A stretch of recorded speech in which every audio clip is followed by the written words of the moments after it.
ఇటీవలే ఆంధ్రప్రదేశ్లో ముగిసిన అసెంబ్లీ ఎన్నికల్లో వైసీపీ ఘోర పరాజయం పాలనే విషయం మనకందరికీ తెలిసిందే. ఇక ఇదిలా ఉండగా ఆ ఎన్నికల్లో వైఎస్ అవినాష్ రెడ్డి గురించి చాలా న్యూస్ వైరల్ అయిన విషయం తెలిసిందే. ముఖ్యంగా వైఎస్ వివేకానంద రెడ్డి హత్య కేసులో వైఎస్ అవినాష్ రెడ్డి అరెస్ట్ అయిన విషయం తెలిసిందే. ఇప్పటికే బెయిల్పై ఉన్నారు ఆయన. కడప ఎంపీ అవినాష్ రెడ్డికి తెలంగాణ హైకోర్టులో ఇటీవలే ఊరట లభించిన విషయం మనకందరికీ తెలిసిందే. మాజీ మంత్రి వైఎస్ వివేకానంద రెడ్డి హత్య కేసులో అవినాష్ రెడ్డికి ఇచ్చిన బెయిల్ రద్దు చేయాలని దాఖలైన పిటిషన్పై కోర్టు తీర్పునిచ్చిన విషయం తెలిసిందే. అలాగే వివేకానంద రెడ్డి హత్య కేసులో నిందితుడిగా ఉన్న వైఎస్ భాస్కర్ రెడ్డికి బెయిల్ మంజూరు చేసింది.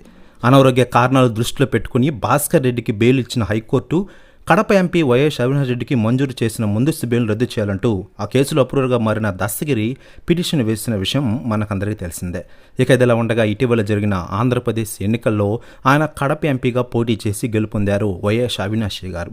ఇక లేటెస్ట్గా అందుతున్న సమాచారం ప్రకారం అవినాష్ రెడ్డి అరెస్ట్కి తాజాగా డేట్ ఫిక్స్ అయిందట. దీంతో వెంటనే పవన్ కళ్యాణ్ గారి దగ్గరికి వెళ్లే యోచన ఉన్నారట వైఎస్ సునీత గారు. ప్రెస్ న్యూస్ కూడా తెగ వైరల్ అవుతోంది ఆంధ్రప్రదేశ్ రాష్ట్ర రాజకీయాల్లో. మరోవైపు వైఎస్ వివేకానంద రెడ్డి హత్య కేసులో నిందితులుగా ఉన్న సునీల్ యాదవ్, ఉదయ్ కుమార్ రెడ్డికి తెలంగాణ హైకోర్టులో నిరాశ తప్పలేదు. వరదరికి బెయిల్ ఇచ్చేందుకు కోర్టు నిరాకరించిన విషయం మనకందరికీ తెలిసిందే.